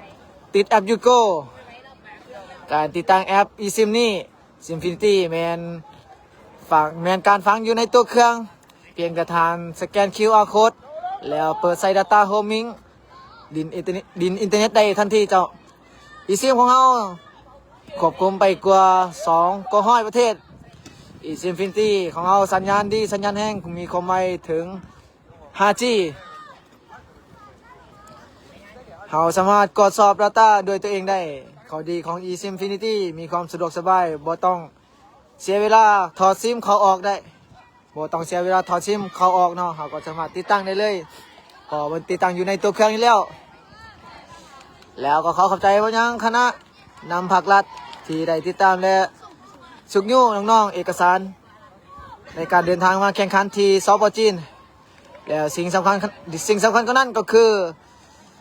ท่านประธานสโมสร WG นะคะของเขานั่นก็คือท่านเวียงไซวิไลกุลที่ได้นำพานักกีฬาของเขามาแข่งขันที่สป.จีนบอกว่าจะเป็น2รายการการแข่งขันของน้องๆได้เก็บเกี่ยวประสบการณ์นานาชาติเพื่อต่อยอดมีเป้าหมายในอนาคตเพื่อจะรับใช้ชาติจึงขอขอบใจไปยังสปอนเซอร์ทุกท่านที่สนับสนุนน้องๆตลอดเดือนมาตลอดการเดินทางตลอดการแข่งขันขอขอบใจวันเป็นอย่างยิ่งตอนนี้เราจะมาติดตามเบิ่งน้องๆว่าจะเป็นอะไรการหับคันเขาจะปล่อยไล่สดนี้ไปจนสิ้นสุดการหับรางวัลเจ้า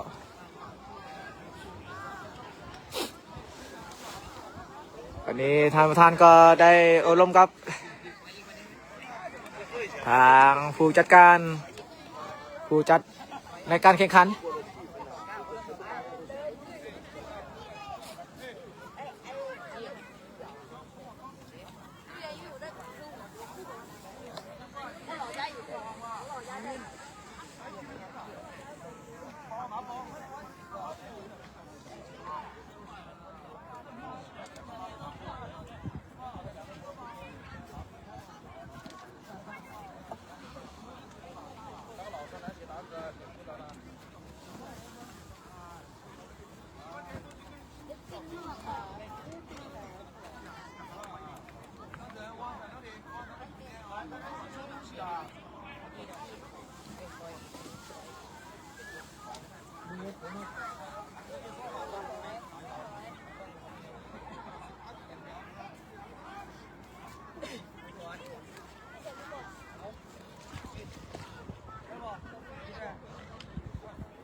นี่เราจะมาที่น้อง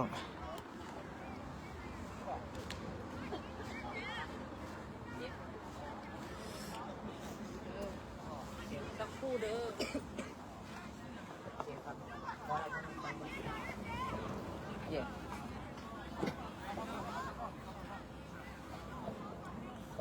ขอเวลาแค่ไหนดีก็เรียนการชมเชยกับทุกคนที่เราเห็นเรียกเอาชมเชยตัว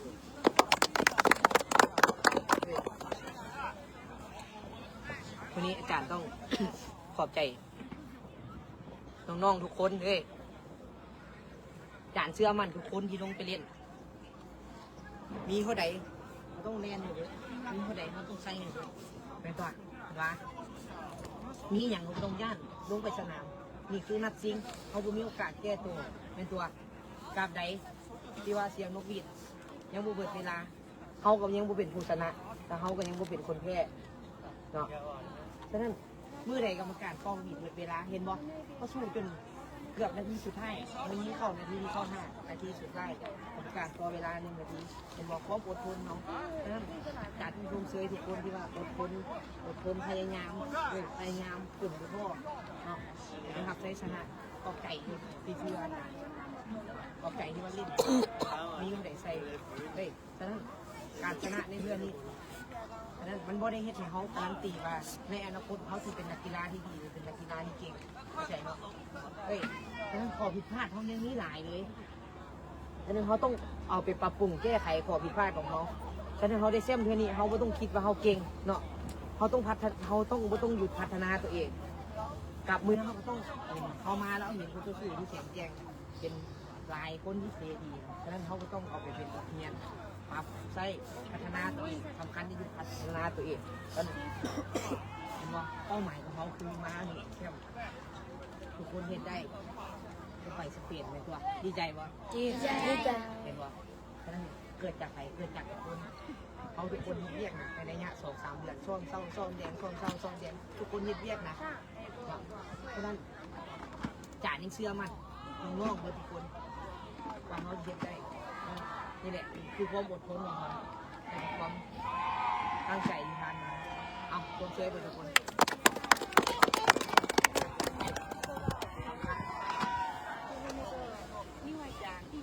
อันนี้เขาเชื่อก็ได้อบรมน้องๆเนาะเพื่อเป็นกำลังใจให้น้องๆอีกครั้งหนึงเพื่อจะให้พัฒนาต่อไปในการเป้าหมายข้างหน้า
มาคนเสือสัมภาษณ์ก่อนนึงต้องคนเบิ่งอยู่300-400ตอนนี้ต้องมาสัมภาษณ์คนเสือเป็นยังไงในนัดนี้เราสามารถเอาชนะสามารถเป็นแชมป์ได้ความรู้สึกเป็นยังไงในการเล่นของน้องๆอย่างตกปกป้องตัวใด ขอโทษผมมีเสียงถือว่าในเนี่ย8-9 มื้อหลังใส่เสียงตลอดทุกมื้อแล้ว ขอโทษขออภัยเสียงว่ามันบ่ชัดเจนเนาะเสียงบ่แฮงแต่นั้นนาตัวมื้อนี้ก็เป็นอีกแมตช์นึงเนาะที่ว่าข้าพเจ้าก็ภูมิใจที่สุดเนาะที่ว่าน้องๆเด็กน้อยทีมลาวเฮาเนาะสามารถเฮ็ดตามแทคติกเฮ็ดตามแบบวิธีการเล่นเนาะแต่สามารถที่สำคัญที่สุดคือสามารถญาติได้ชัยชนะเนาะถึงว่ามันจะเป็นเกมหนึ่งที่ว่ายากสุดๆเลยเนาะคือคู่ต่อสู้เขาเจ้าก็เก่งเนาะเก่งหลายได้คู่ต่อสู้เนาะเขายอมรับว่าคู่ต่อสู้เขาเจ้าเก่งได้ดีหลายระบบทีมของเขาเจ้าก็ดีฉะนั้นเขาก็ต้องชมเชยนักกีฬาเขาคือน้องๆเขาต้องอดทนจนวินาทีสุดท้ายเขาเจ้ากับบ่ท้อเนาะเป็นมันยิงนาทีสุดท้ายเนาะฉะนั้นต้องขอบใจน้องๆที่เขาเจ้าใส่ใจลงไปแลนเฮ็ดซิ่งไล่บีบเสียบานไล่บีบเขามีโอกาสหลายเนาะเขามีโอกาสหลายเลยถือว่ามื้อนี้ทีมคู่ต่อสู้เขาเจ้าก็มาแบบผิดฟอร์มเขาเจ้าก็ตื่นเขาเนี่ยเนาะฉะนั้นเขาเจ้าถือเขาบีบเขาเจ้าก็ตื่นไม่แต่ยาวเนาะฉะนั้นหาน้องเนาะกับปกติเนาะหาน้องเขาเจ้าจบสกอร์คมกว่านี่เนาะเขาอาจจะมีสกอร์หลายกว่านี้เนาะอาจจะได้ประตูไว้เขาได้ประตูสร้างในเกมมันอยากฝืดแต่ต้องขอบใจน้องๆกันหนึ่งที่เขาเจ้าเฮ็ดเต็มที่อดทนจนได้รับชัยชนะเนาะแล้วก็ได้แชมป์มาฝากประเทศลาวก็ขอขอบใจโค้ชเสือเนาะที่ให้คำคิดเห็นต่อน้องๆต่อไปเขาจะมาสัมภาษณ์ประธานสโมสรเนาะตอนนี้เพิ่นยังอยู่ในขั้นตอนอบรมกับผู้จัดการแข่งขันอยู่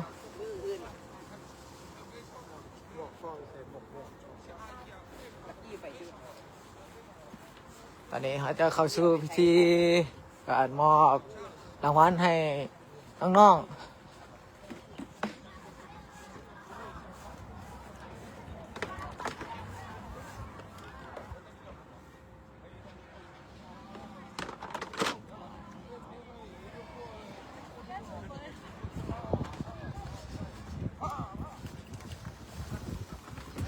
ทุ่งล่างนี่เสือ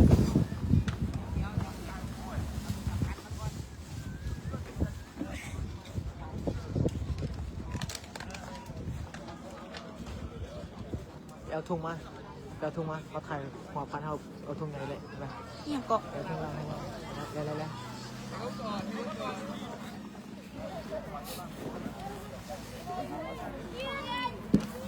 เอากระเป๋าออกเนี่ยเอากระเป๋าออกเนี่ย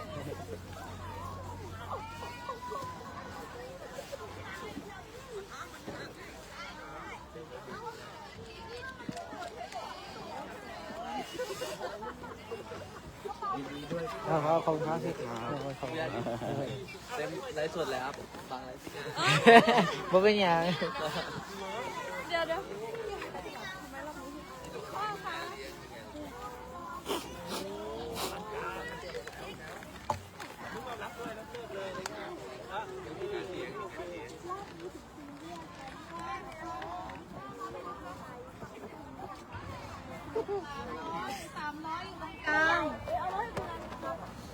ฟังแน่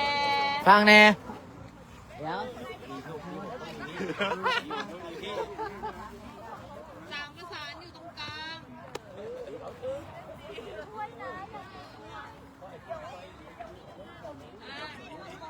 โอ้ยจับอาซีจับอาตรงกลางก็ได้ชิดกันแน่ชิดกันแน่มาเริ่มเหงาแล้วอยากเสร็จไวไหมล่ะอยากเสร็จไวไหมล่ะเข้ามาใกล้ๆธันวาเถอะมาครับพริกเข้าโอเคเงียบหิวข้าวก็เงียบอ่ะถ่ายรูปก่อน1 2 3ยิ้มเน่1 2 มีความสุขนะแม่เงียบนะแม่ได้ซ่าเงียบนะแม่ นะคะสะบัดธงแน่โอเค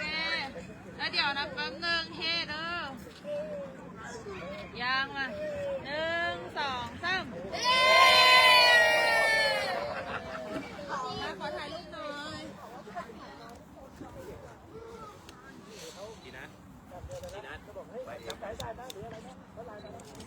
มีความสุขหน่อย เงียบนะแม่เงียบแน่ ขอร้องให้พ่อยิ้มแน่ไปค่ะเอาหยุดโอเค ไปเก็บมาพี่ทิ้ง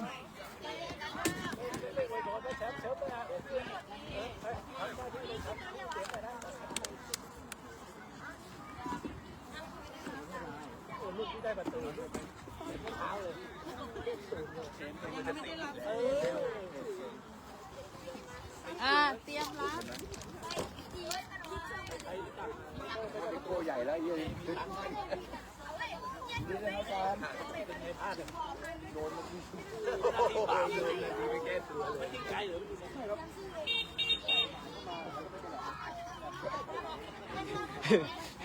หลีกได้ตั้มได้ดีเลย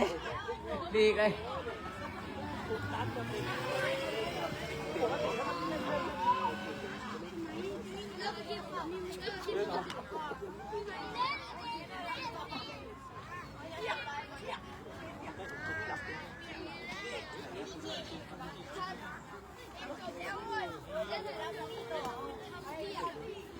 เราเฮ้ย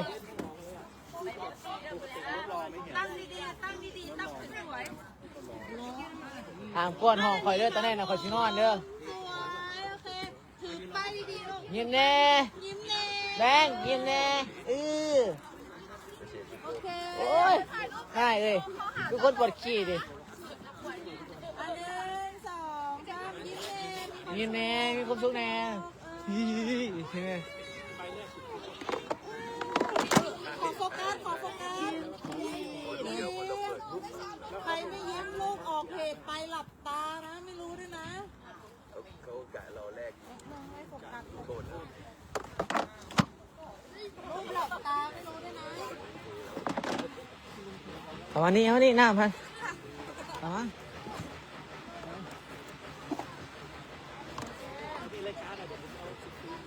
หลับตาไม่รู้ด้วยนะยิ้มมา ยิ้มแน่ ไป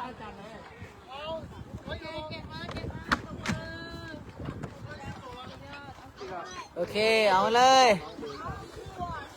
กูถ่ายรูปร่วมป่ะปิ้นอยากให้น้องๆให้น้องๆเพิ่นถ่ายรูปกันเดี๋ยวเขาทำถ่ายรูปพวกเรา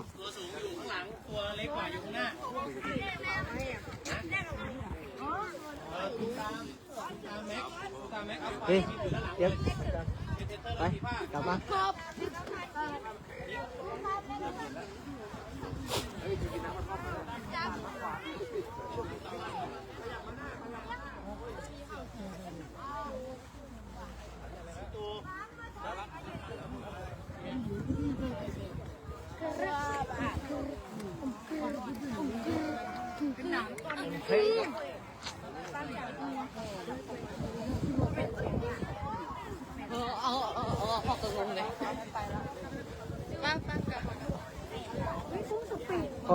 พอสัมผัสเราทางพอยังคันอยู่ใช่哦，我们有什么？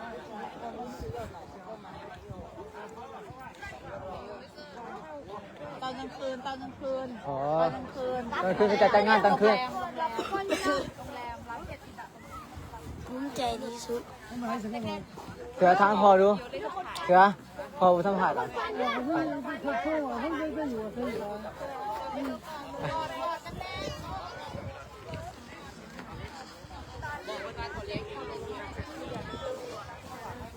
ตอนนี้เขาจะขอติดตามน้องๆไปซีห้องแฮมเขาจะมีการหับขันอยู่ที่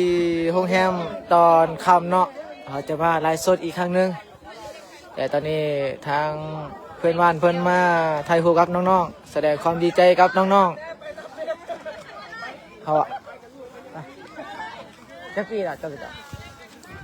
เพียง9 ปีปีที่4ก็เจ้าเรียนก็หน้าเนาะ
มาปะพี่หนาที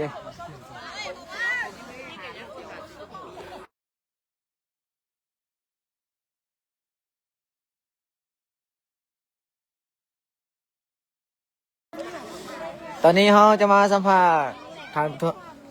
ประธานสโมสร WG นะครับเขามีความปลื้มใจในใดที่เขาสามารถได้แชมป์ในครั้งนี้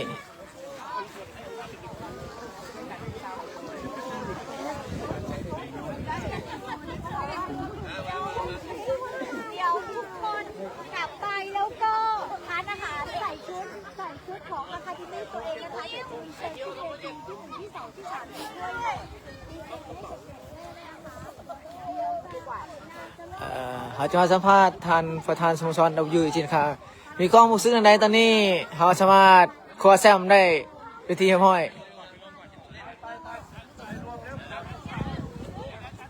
อะไรพอ สบายดีโอ้ยดีใจหลายสวัสดีข้าพเจ้าเวียงไซวิไลกลุ่มประธานสโมสรวิไลกลุ่มนะคะWG นะคะซ็อกเกอร์อะคาเดมี่ลาวมีรายงานที่ซ่องหลังจากเชียงรายกับคิดวันมาแซม ดังกัน ไม่นึง เชื่อบ่เป็นหยังแต่ว่านี่เป็นอย่างสำคัญที่ข้าพเจ้าเองได้พาลูกหลานมาตั้งใจมางานนี้โดยเฉพาะเรื่องในชีวิตก้าวชีวิตเหนื่อยอะไรก็อย่างช่วงเทศกาลรถไฟก็เต็มรถบัสก็เต็มเรือบินยังก็เต็มหมดจำเป็นต้องไปพาไปงานเอาคิดแบบนี้ครับถ้าเราได้แซมเอาสิได้ใส่กับเอ็กซ์เพรสเป็นงานที่ว่าชาติจะฟันนานๆอยากให้ลูกหลานได้ไปแข่งงานมิกซ์เพราะว่าเขาจะแซมไปดังนั้นเนี่ยเราจะบ่ได้ไปง่ายๆถ้าเรามีโอกาสอย่างนี้เขาก็เสียสละเวลาแล้วก็พาลูกมาพวกลูกทุกคนกับสู้เรียกมาโอเคได้เมารถบัสมาเป็นคุ้มค่าที่สุดเพื่อได้ประสบการณ์บวกกับเขาได้เป็นแซมทั้งนี้ก็เป็นแซมทั้งที่สุดก็คือได้โควต้าไปแข่งดูประเทศสเปนในงาน MIC คือมิกงานนี้เป็นงานใหญ่เราอีกเราเข้าใจดังนั้นโควต้าที่เราได้ไปนี่ก็คือสำคัญที่สุดก็คือได้ไปมีเงินตอนนี้ก็ไปบ่ได้งานต้องเป็นแซมอย่างเดียวดังนั้นเราก็เลยโชคดีเราได้แซมเราได้ไปแต่ว่าผู้จัดการนี้ผู้การสนับสนุนไปคือค่าใช้จ่ายโรงแรม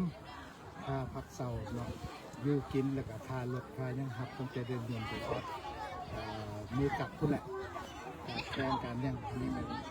โควต้าที่เราได้แต่เขาก็ต้องไปซื้อปีหยงไปมัดทุกคนจะซื้อปีหยงเองอยู่แล้วผ่านมาไปคุยกันแต่ทุกเทื่อเขาไปไม่ได้ใช้ค่าโรงแรมได้จ่ายค่าโรงแรมได้อยู่ได้กินมันกันนะแต่เพื่อนนี่แมนเขาก็มีค่าใช้จ่ายเรื่องค่าอยู่ค่ากินค่าโรงแรมคือมาโชคดีกว่านั้นที่ว่าเขาได้แซมเราได้ไปเลยอันอื่นก็สำคัญพอเขาได้แซมเราได้ไปดังนั้นแล้วพ่อแม่ผู้ปกครองเข้าใจเป็นอย่างนี้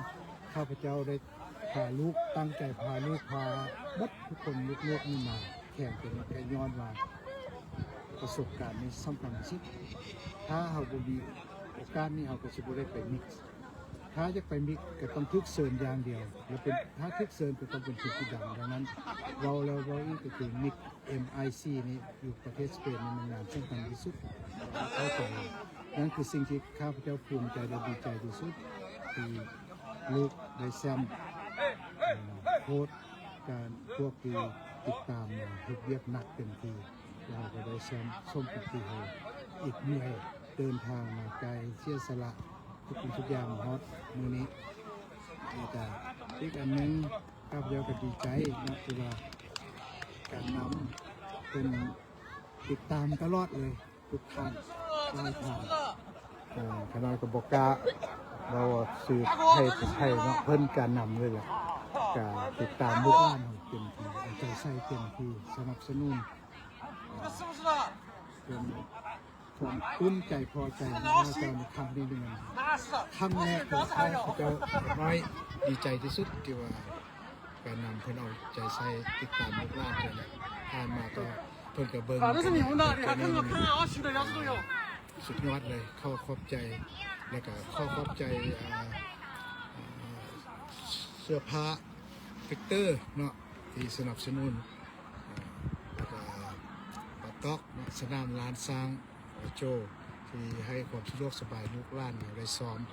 เต็มที่ก่อนที่เดินทางวันนี้แล้วก็สปอนเซอร์กิจการเดินทางครั้งนี้ก็มีเจ้าประจำลืมได้ก็คือทานวันส้มเนาะไหว้แล้วก็อาหารธาตุดำข้าพเจ้าก็จำตัวเลยไหว้เขาแล้วก็อินฟินิตี้ซิมบอกที่ว่าเป็นอินเทอร์เน็ตให้มาแล้วก็นมโปรโมทเนาะจะให้ลูกหลานได้กินก่อนเดินทางวันนี้บำรุงเต็มที่เลยนมแล้วก็ขอบใจพวกน้ำดื่มธรรมชาติ ของบริษัทเราถึงได้ดังนั้นก็มือนี้เป็นมือภูมิใจและภูมิใจที่สุดที่ได้รางวัลที่หนึ่งอันนี้ไปฝากพ่อแม่พี่น้องชาวลาวอยู่ภายในและต่างประเทศทุกทางขอให้ติดตามชมตามเสียลูกหลานต่อไปพวกข้าเจ้าเองก็จะให้มันดีที่สุดแล้วก็จะพาลูกๆที่ทุกรุ่นไปถึงจุดหมายให้ได้แล้วก็ปั้นจุดหมายตรงนี้ให้ได้ไปเป็นทีมชาติเพื่อประเทศชาติไปช่วยชาติช่วยประเทศชาติอันนี้ก็สุดท้ายก็บ่มีหยังกับพ่อไว้ใส่ให้พรการต่อสมต่อเสียในทุกการพร้อมด้วยการนำและอาชีพการนำที่สนับสนุนขอให้แม่พี่น้องชาวไทยทุกคนมีสุขภาพแข็งแรงโชคดีปีใหม่ท้ายสุดนี้ขอฝากนิดนึงเด้อกับเมื่อนี้นี่จะเป็นเริ่มวันที่15หรือวันที่20จะมีการข้อคัดนักกีฬาอีกรอบหนึ่งที่จะไปสเปนรุ่น 2015 เด้อต้องการนักกีฬาเพิ่มเพื่อจะไปสเปน 2015 ผู้ใดมีพรสวรรค์คิดว่าจะมาเข้าสโมสรเราได้เพื่อจะไปบาร์เซโลนาในเดือน4นี้ท้ายเดือน4นี้อยากให้เสริมมาคัดได้อยู่แขวงได้จังหวัดแขวงได้เมืองได้ก็ได้เด้อยินดีต้อนรับสโมสรWIG นาคาและหลังจากนั้นเราเคยมีรูดแมพการเดินทางไปมาดริดเนาะเขาเอิ้นแมทครับเราก็จะคัดเล็กน้อยรุ่น U14 U13 สุดท้ายก็มีรุ่น U13 จะไปป้องกันแชมป์อยู่ที่โปรตุเกสอีกอันนี้มันรูปแมพที่จะเดินทางตั้งแต่เริ่มเดือน4ไปถึงเดือน7ก็ซึ่งผู้ใดมีความสามารถมาคัดตั้งแต่เกิดปี 2012 ถึง 2015 เสริมมาคัดก็ขอบใจ ขอขอบใจทานสโมสร ทานสโมสร WIG นะคะของเราให้การขอบใจทานผู้นำต่างๆและสปอนเซอร์ผู้ใหญ่ใจดีของเราและมีข่าวดีเนาะเขาจะเปิดคัดกลับไปนี่วันที่15เขาจะเปิดคัดนักกีฬาใหม่เข้ามาที่สโมสรรุ่นอายุบ่เกิน14 ปีให้น้องๆแก้มพร้อมเนาะที่จะมาคัดWIG ของเราในปีรุ่นอายุปี 2015 อันนี้เราจะไปเบิ่งที่น้องๆในการเดินทางกลับบ้านเรามาเบิ่งกันว่าเป็นแนวใด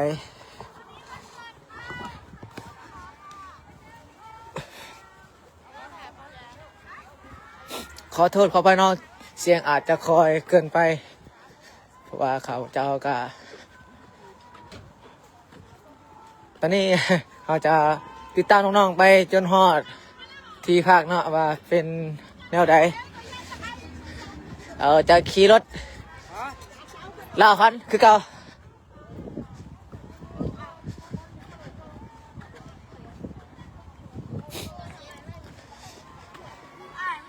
กินอะไร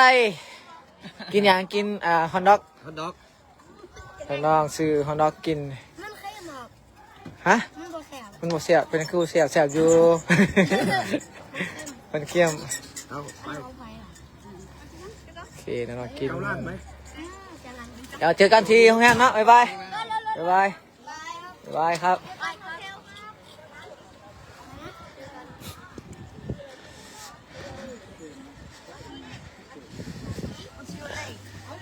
สบายดีแชมเปี้ยนสบายดี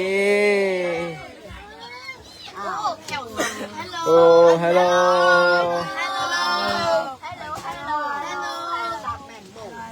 ฮัลโหล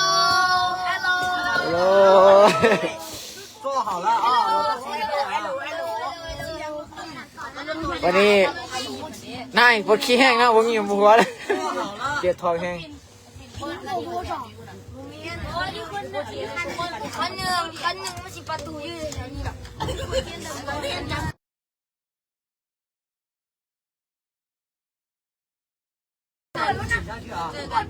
แล้วเราจะเจอกันที่ห้องแฮมเนาะฮอเทลตอนนี้จะขอปิดไลฟ์สด